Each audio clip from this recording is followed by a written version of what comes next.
Секое лето автопат од Скопје Гевгелија зема по една жртва од Србија, кои најчесто заминуваат на одмор во соседна Грција. Најкритична точка сепак останува Демир Капија. Утрова жртва на оваа делница е 60-годишната ДПА од соседна Србија, која починала како последица на тешката сообраќајна несреќа кај Јосифово. Во сообраќајната несреќа учествувале две возила со српски регистарски таблици. Toyota Avensis управувана од ВС и Peugeot 308 управувана од СП, во која била и жртвата. Неофицијално дознаваме дека еден од возачите заспал на воланот и изгубил контролата над возилото, при што директно се судрил во неговиот сонародник.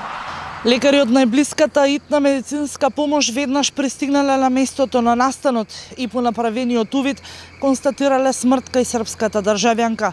Се уште немаме информации каква е состојбата на останатите учесници во сообраќајната несреќа.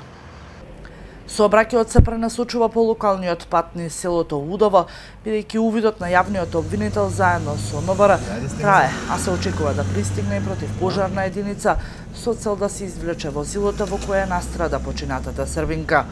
По настанувањето на сообраќајната несреќа, од граничната полиција на преминот Богородица била дека очекуваат зголемена фреквенција на излез од земјава.